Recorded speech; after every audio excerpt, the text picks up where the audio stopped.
യുവാവ് ആസിഡ് കുടിച്ച് ചികിത്സയിലിരിക്കെ മരിച്ച സംഭവത്തിൽ ഓൺലൈൻ ആപ്പിൻ്റെ ഭീഷണിയെന്ന് ബന്ധുക്കളുടെ പരാതി. ആര്യനാട് ഐത്തി ബൗണ്ടർമുക്ക് സ്വദേശി 21 വയസ്സുള്ള ആനന്ദാണ് ഈ കഴിഞ്ഞ 4-ാം തീയതി ഉച്ചയോടെ വർക്ക്ഷോപ്പിൽ ആസിഡ് കുടിച്ച നിലയിൽ കണ്ടെത്തിയത്. സഹപ്രവർത്തകർ ഇയാളെ ആശുപത്രിയിൽ എത്തിച്ചിരുന്നെങ്കിലും ഇന്നലെ രാത്രി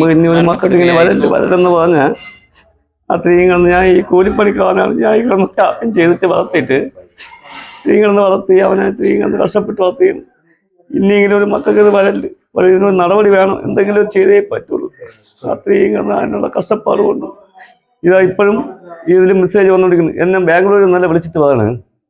അപ്പോൾ എൻ്റെ അളിയനും ഉണ്ടായിരുന്നു. ബാംഗ്ലൂർ വിളിച്ചിട്ട് പറഞ്ഞു അത് ആനന്ദിൻ്റെ ആരാണ്, ഞങ്ങളുടെ കാര്യം പറയുന്നത് ചോദിച്ചു.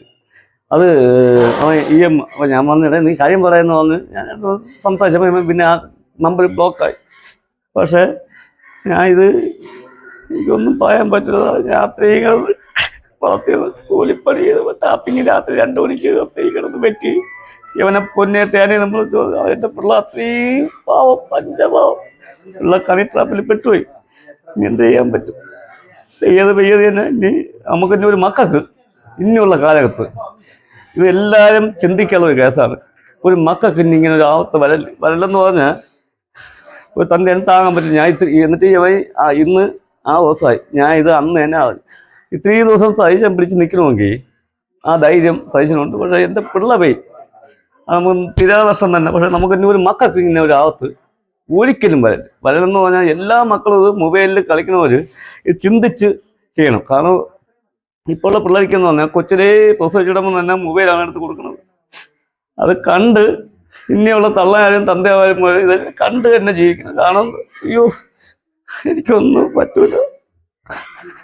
എൻ്റെ പിള്ള 21 വയസ്സാകുമ്പോൾ 22-ാം തീയതി ഹോസ്പിറ്റലായപ്പോൾ ഫോൺ ഞങ്ങളെ കൈവശം കിട്ടി. അങ്ങനെ ഫോൺ ചെക്ക് ചെയ്തപ്പോഴാണ് ഇങ്ങനെ ഒരു ആപ്പ് വഴി ലോൺ എടുത്തിട്ടുണ്ടെന്നും ഇതിൽ EMI മുടങ്ങിയാൽ ഇന്ന ഇത്ര സമയത്തിനകത്ത് പൈസ അടച്ചില്ലെങ്കിൽ ഈ കൊടുത്ത ഫോട്ടോകൾ വെച്ചെല്ലാം മോർഫ് ചെയ്ത് ഇവൻ്റെ മൊബൈലിലും ബാക്കിയുള്ള കോൺടാക്റ്റ് മൊബൈലിലും എല്ലാം അയക്കുമെന്ന് പറഞ്ഞു. അപ്പോൾ 21 വയസ്സിൻ്റെ ആ ഒരു ചാഞ്ചാട്ടം പെട്ടെന്ന് പേടിച്ച് ഇത് ചെയ്ത് ഇങ്ങനെ വിഷം അടിച്ചതാണ്.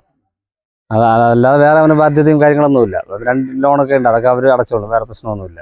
ഈ ആപ്പുകളുടെ നിരന്തര ഭീഷണി കാര്യം ഇവൻ്റെ നാണക്കേട് കരുതിയാണ് ഇങ്ങനെ മോർഫിയൽ ചിത്രങ്ങൾ വന്ന വീട്ടിൽ എല്ലാവരും പറഞ്ഞ ആ ഒരു പേടിയുടെ ഇതിലാണ് ഇങ്ങനെ ആത്മഹത്യകളെ മെയിൻ കാരണം. നമ്മളിതുപോലെ സ്റ്റേഷനിൽ അതിൻ്റെ ഡോക്യുമെൻറ്റ്സ് വെച്ചെല്ലാം പരാതി കൊടുത്തിട്ടുണ്ട്.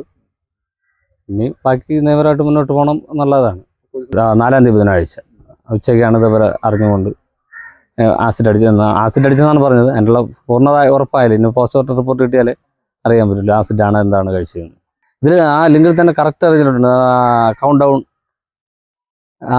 അന്ത്യം എൻ്റെ കയ്യിൽ തന്നെ എന്നുള്ള ആ ഒരു രീതിയിലുള്ള ഒരുപാട് മെസ്സേജുകൾ ഈ മൊബൈലിൽ വന്നിട്ടുണ്ട്. സ്ഥിരം കണ്ടിന്യൂസ് ആയിട്ട് നമ്മൾ ബ്ലോക്ക് ചെയ്ത് ഒരു 5 മിനിറ്റിന് വേറൊരു നമ്പറിൽ വിളിക്കും. അപ്പോൾ എൻ്റെ ഇതിൽ കിട്ടിയപ്പോൾ എനിക്ക് പിന്നെ ലോക്ക് അറിഞ്ഞിട്ട് വേറെ പയ്യനെ വിട്ട് ലോക്കളാക്കി ഒരു 10 മിനിറ്റ് കഴിഞ്ഞിടയ്ക്ക് പിന്നെ ഒരു സെക്കൻഡ് പോലും നിർത്താതെ ഓരോ കോൾ വരും. ഒന്ന് സ്വിച്ച് ഓഫ് ചെയ്യുന്നു, വീണ്ടും അടുത്ത ഉടനെ കോൾ വരും. അങ്ങനെ പിന്നെ സ്വിച്ച് തനിയെ ഓഫായിട്ടാണ് ഫോൺ നിർത്തി മാറ്റി വെച്ചത്. കാര്യം നിരന്തരം ഇങ്ങനെ വിളിച്ചുകൊണ്ടിരിക്കും. ആദ്യത്തെ വിളിച്ചത് ഒരു വിയറ്റ്നാം എന്ന് പറഞ്ഞുകൊണ്ടാണ് അതിൽ ആ ഇതിൽ കോൾ ഐ ഡി കിടന്നത്. പക്ഷെ ഇതൊന്നുമല്ല, ഇത് ഹിന്ദിയാണ് സംസാരിച്ചത്. ബാക്കിയുള്ളത് നിരന്തരം ഇങ്ങനെ ബാക്കിയുള്ള ഫോണുകളിൽ ഇതിൻ്റെ ലിങ്കുകളൊന്നും അങ്ങനെ പിന്നെ കൊണ്ട് പരാതി കൊടുത്ത് ആരുടെ സ്റ്റേഷനിൽ. അപ്പോൾ അവർ പറയണതെന്ന് പറഞ്ഞാൽ സിം ഒന്നുകിൽ മാറ്റുക അല്ലെങ്കിൽ വാട്സപ്പ് ബ്ലോക്ക് ചെയ്ത് വയ്ക്കുക, അതേ നടക്കുള്ളൂ.